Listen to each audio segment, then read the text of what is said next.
Hey there, welcome to the channel, Party Popper. If you hit that subscribe button in the next 3 seconds, something amazing will happen to you in the next 24 hours. Don't miss out, try it now and see the magic. Sparkles, the number of breast cancer diagnoses has now exceeded 25,000 cases, making it the most common cancer among women. The reason for the increasing incidence of breast cancer is largely due to the westernization of diets, with high-fat foods becoming more common. One of the major contributors to the rise in breast cancer is the consumption of fatty foods. Some foods, which are considered healthy, have been confirmed as containing carcinogenic substances. While I can't stop people from eating these foods, I do advise against eating them just because they are perceived as healthy. Breast cancer is especially dangerous for several reasons. It is currently the most prevalent cancer among women. According to 2020 statistics, breast cancer diagnoses have surpassed 25,000 cases, while thyroid cancer is at 22,000 and colorectal cancer at 11,000. Although thyroid cancer diagnoses are high, the rise in breast cancer is quite significant. The main reason breast cancer is so scary is that, while it is detectable in the early stages through self-examination, it often goes undetected until the later stages.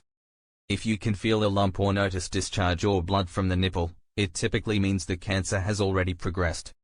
When a lump is palpable, it means the tumor has reached a size of at least 1 to 2 centimeters.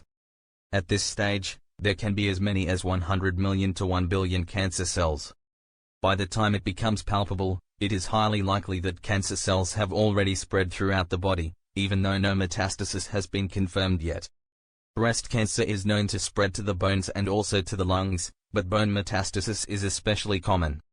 It is one of the cancers that has a high likelihood of remote metastasis. As a result, breast cancer patients frequently experience metastasis to the spine or ribs. Therefore, it is crucial to begin treatment quickly before metastasis is confirmed. Another reason breast cancer is feared is due to the impact treatment can have on women's bodies. The breast is often seen as a symbol of femininity, and surgery to remove the breast, even with efforts to preserve the area, can significantly change a woman's appearance. These changes can make it difficult for women to return to their previous appearance after surgery. The rising incidence of breast cancer is partly due to the westernization of diet, particularly the increased consumption of animal fats. Breast cancer, along with ovarian and prostate cancers, is classified as a hormone-related cancer. The risk of breast cancer increases when estrogen is produced in large amounts. Estrogen is produced more in the presence of animal fats, and the higher the body fat, the more estrogen is produced, which increases the risk of breast cancer. The increased exposure to estrogen, especially from dietary fats, contributes significantly to the rising rates of breast cancer. 3 foods that explode the risk of breast cancer. Eating foods that increase hormone levels is one major risk factor for breast cancer, particularly because animal fats contain hormones. These hormones include not just estrogen but also growth hormones. Foods from animals raised with excessive fat, such as certain high-grade meats like grade 1 beef, are especially problematic. It's best to avoid these types of meats. Secondly, dairy products like milk, cheese, and yogurt should be avoided. Many people consider these dairy products healthy, but they are made by forcibly processing cow's milk and tend to contribute more to body fat than provide actual health benefits. For example, consuming yogurt for the probiotics may not offer much benefit. Instead, the main effect is adding more fat to your body, which increases the likelihood of hormone exposure. Therefore, if you consume dairy products in excess, you're inadvertently increasing your exposure to harmful hormones. When it comes to meat, consuming quality meats in moderation is acceptable. Ideally, you should aim to consume no more than 50 to 100 grams of good quality meat a day. However, most meats consumed today are not of high quality. Good quality meat should come from animals fed natural foods like grass and hay. In contrast, animals raised on corn or other high-calorie feeds to produce fatty meats will contain significantly more fat. These fats can be harmful as they store toxins and heavy metals. These harmful substances, when they accumulate in the body, settle in fat deposits such as abdominal fat or visceral fat. So, eating too much fatty meat increases the likelihood of harmful chemicals accumulating in your body, which can promote inflammation and cause issues like clogged arteries. Even though certain meats may taste good, it's important to know that the risks of eating fatty, hormone-laden meats outweigh the benefits. Research on whether certain substances directly cause cancer, myths and facts, Part 1. While there is ongoing debate about whether certain substances directly cause cancer, there is no definitive evidence confirming this. One thing to understand is that genetically modified organisms, GMOs, and GMO feed, such as GMO corn or soybeans, are often produced in countries with vast plains, which is not the case in Korea. However, when these products are imported into Korea, they are frequently treated with pesticides. Glyphosate, a substance that has stirred much debate, is widely acknowledged as a toxic substance. Therefore, I recommend avoiding products like flour and soybeans from distant countries, such as Canadian wheat or American wheat, as they often contain a significant amount of pesticide residues. The primary issue with GMOs is not their genetic modification but rather the fact that they are often sprayed with pesticides during processing. This poses a larger concern. In addition, cancer is more likely to thrive in conditions of low body temperature, low oxygen levels, and high blood sugar. Hypoglycemia, myths and facts about carcinogens, Part 2.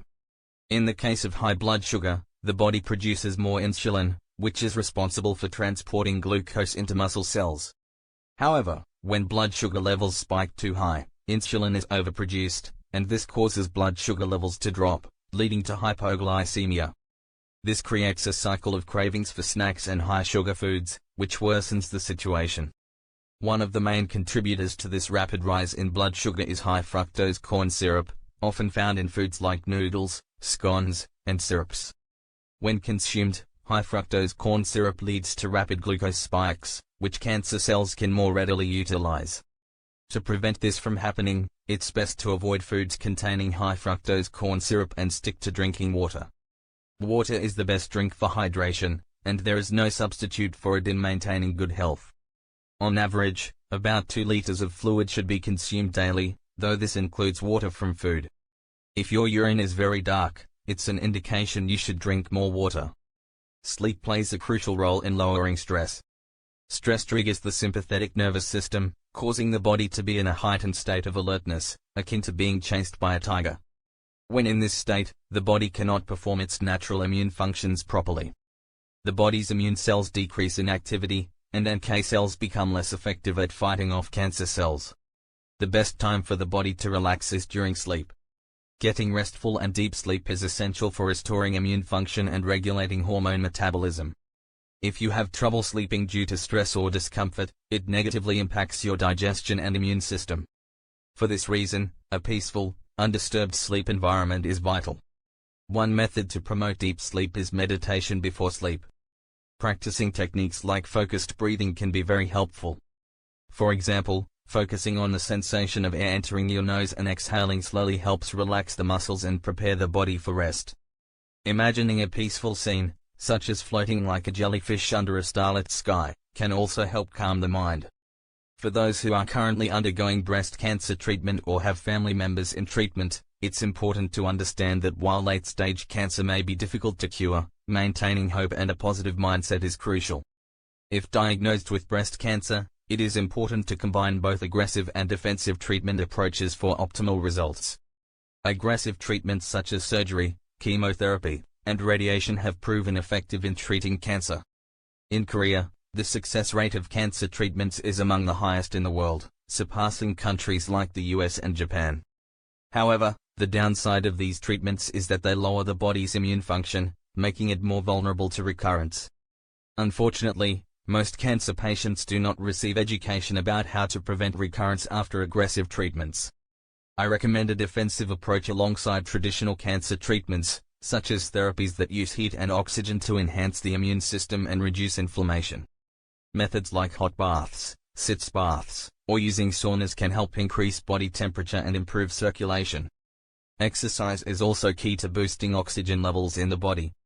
Regular aerobic exercise, such as walking briskly for 30 minutes a day or light jogging, can significantly help the body's metabolism and overall health. Another simple habit is to avoid using elevators when possible. Climbing stairs helps increase daily activity and exercise levels. For cancer prevention and recovery, focusing on a healthy lifestyle, including regular exercise, a balanced diet, and supplements like vitamin C, glutathione, and selenium, is highly recommended. Additionally, natural substances